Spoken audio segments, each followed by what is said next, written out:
Ngaji bareng yuk. Open your mind.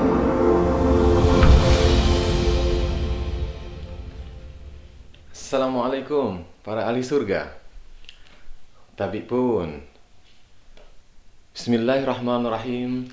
Alhamdulillahirabbil alamin. Arrahmanirrahim. Maliki yaumiddin. Iyyaka na'budu wa iyyaka nasta'in. Ihdinas siratal mustaqim. Shiratal ladzina an'amta 'alaihim ghairil maghdubi 'alaihim waladdallin. Amin. Amin ya rabbal alamin. Qala ta'ala fi kitabil karim. A'udzu billahi minasyaitonir rajim. Bismillahirrahmanirrahim. Innallaha wa malaikatahu yusalluna 'alan nabi ya ayyuhalladzina amanu sallu 'alaihi wa sallimu taslima. Rabbi shrah li sadri wa yassir li amri wahlul 'uqdatam min lisani yafqahu qawli. Rabbi zidni ilman warzuqni fahman. Shadaqallahul azim. Para ahli surga, kemarin kita sudah belajar tentang sunnatullah, sunnah Nabi. Sunnah Nabi dikategorikan menjadi tiga, yaitu sunnah manusia, sunnah insaniyah, yang kedua sunnah bi'ah atau sunnah kebiasaan, budaya, yang ketiga sunnah diniyah, sunnah beragama. Sekarang kita masih dalam lingkup tentang sunnah. Dulu Kiai ingat sunnah itu adalah segala perkataan Nabi, segala perbuatan Nabi, dan segala persetujuan Nabi yang disandarkan kepada Nabi Muhammad SAW. Jadi ada tiga bentuk perbuatan, yaitu perkataan, perbuatan, dan persetujuan Nabi Muhammad SAW. Dari ketiga ini, Kiai mencoba mengkaji ulang dan membuka lagi Al-Quran, menemukan ayat-ayat yang menjelaskan tentang bentuk-bentuk sunnah Nabi Muhammad SAW. Dan pada kesempatan ini, Kiai ingin share pengetahuan, berbagi ilmu dari ayat-ayat Al-Quran yang sudah Kiai kumpulkan dan Kiai ambil intisari. Nah, tiga jenis atau tiga bentuk sunnah Nabi tadi itu sudah benar.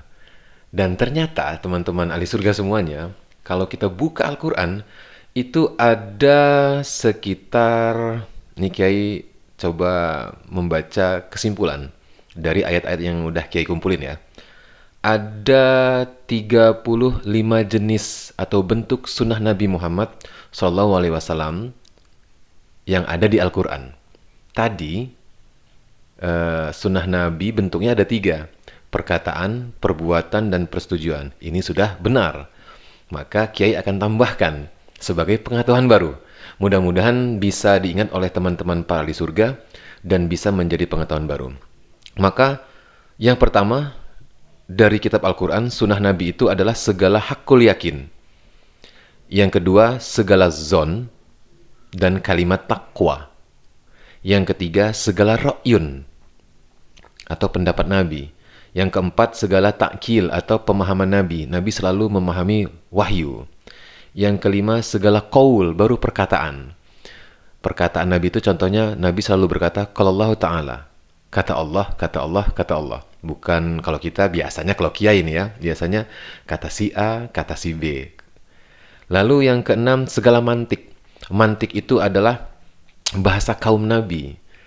Contoh sederhana, ciri orang munafik itu ayat Al-Qur'annya tuh kan panjang tuh. Dari surat Al-Munafikun ayat 1, 2, dan 3. Lalu mantik Nabi, bahasa kaum Nabi, Nabi ambil intisarinya sehingga menjadi satu hadis. Maka berbunyi, ayatul munafiki salasah, iza haddasa kazaba, wa iza wa'ada akhlapa, wa iza tumina khona. 3 ayat Al-Quran tadi diambil intisarinya oleh Nabi, dijadikan satu hadis qauli. Itu namanya mantik. Lalu yang ketujuh, sunnah Nabi yang ketujuh, bentuknya segala fi'il. Yang kedelapan, segala amal. Yang 9, segala tabiat. Apa bedanya fi'il sama amal? Fi'il itu perbuatan, pekerjaan. Amal juga perbuatan atau pekerjaan. Kalau kita kembali mengkaji dan memperhatikan kata dan kalimatnya, maka fi'il itu adalah perbuatan-perbuatan yang sudah diajarkan oleh Allah Subhanahu wa taala. Dan amal itu adalah perbuatan-perbuatan yang kita lakukan. Yang secara pribadi maksudnya, tidur, makan, minum, mandi, menyapu, memakai baju. Jadi tidak ada kaitannya kepada orang lain. Nanti ada segala mahya. Sunnah Nabi berikutnya, mahya itu adalah segala pekerjaan kita yang memang nanti berhubungan dengan orang lain, mencari pekerjaan, mencari penghidupan. Lalu sunnah Nabi yang ke-10 adalah segala ta'lim, pembelajaran Nabi. Lalu yang 11 segala tadarus. Tadarus itu belajar mengulang kembali wahyu yang sudah disampaikan oleh Allah kepada Nabi melalui malaikat Jibril, ditadarusi lagi atau dibaca berulang-ulang lagi oleh Nabi. Lalu yang ke-12 segala sima. Sima itu mimik wajah, segala sikap itu ya. Kemudian sehingga nanti menjadi tabiat tentunya. Lalu yang ke-13 segala watak.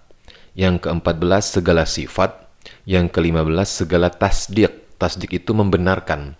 Nabi itu akan membenarkan jikalau perbuatan orang benar, dan Nabi akan berdoa dialah ahli surga. Lalu ketika Nabi melihat suatu kekeliruan perbuatan para sahabat yang tidak cocok dengan wahyu, maka Nabi akan menjadi musaddiq atau membenarkan. Maksudnya memberitahu yang benar, sehingga yang salah tidak diulangi lagi, dan Nabi menyampaikan yang benarnya yang seperti ini. Lalu ada tasdik dari ra'yun.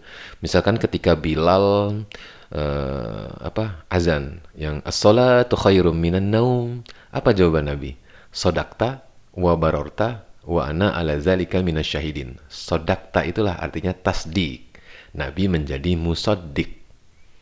Oke, kita lanjut. Yang ke-16, sunnah Nabi yang ke-16 itu segala asar atau bekas-bekas perbuatan Nabi. Contohnya pembangunan masjid. Nanti akan kita bahas tentang masjid ini akan kita bahas. Kita akan kaji dari sisi ekonomi, dari sisi persatuan, dari sisi sosial dan lain sebagainya. Lalu sunnah Nabi yang ke-17 yaitu segala i'tisam bi adami tafriq, segala persatuan tanpa ada perpecahan. Tidak berkelompok, tidak berfirqah, tidak bersiaun, tidak bergolongan, bahkan tidak berhizbun. Tidak terpecah-pecah pokoknya. Artinya dilarang oleh Allah Subhanahu wa taala. Lalu yang ke-18 segala tafaqquh, belajar bersama. Ke-19 segala tawasau bil haq, saling menyampaikan yang hak. Ke-20 segala tasaul. Tasaul itu saling tanya-menanya. Kalau ada yang tidak tahu, dia bertanya kepada yang lebih tahu. Lalu ke-21 segala raddun. Segala raddun itu jika ada perbedaan, maka kita harus mengembalikan kepada jawaban Allah Subhanahu wa taala. Yang ke-22 segala tabligh. Nabi menyampaikan wahyu. Maka Nabi dengan hadis qaulinya balighu anni walau ayah. Nabi menyampaikan wahyu, maka kita pun harus bersungguh-sungguh berusaha melakukan seperti Nabi, yaitu menyampaikan wahyu juga atau ayat. Lalu yang ke-23 segala nusuk. Yang ke-24 segala mahya. Yang ke-26 segala wasiat. Ke-25 segala wasiat. Ke-26 segala sakratul maut. Bagaimana teknik Nabi ketika menghadapi sakratul maut. Nanti akan kita kaji. Lalu sunnah Nabi yang ke-27 segala baiat atau MOU, perjanjian. Ke-28 segala dakwah. Ke-29 segala mujadalah. Ke-30 segala doa. Ke-31 segala takobul atau berharap diterima oleh Allah Subhanahu wa taala segala amal perbuatannya. Lalu ke-32 segala tawakal. Yang ke-33 segala raghbun. Yang ke-34 segala maradatillah, permintaan agar diridhoi oleh Allah Subhanahu wa taala. Yang terakhir ke-35 segala mamat.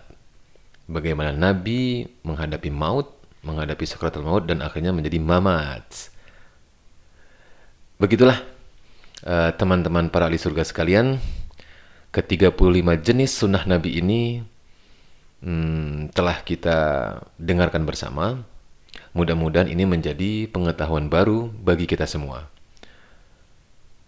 Mudah-mudahan bermanfaat dan bisa diingat oleh teman-teman semua di rumah. Taqabbalallah. Alhamdulillahirabbil alamin. Ingat, nomor 1 kan kitab Al-Quran, nomor 2 kan kitab hadis, dan nomor 3 kan kitab tafsir para ulama. Wassalamualaikum warahmatullahi wabarakatuh.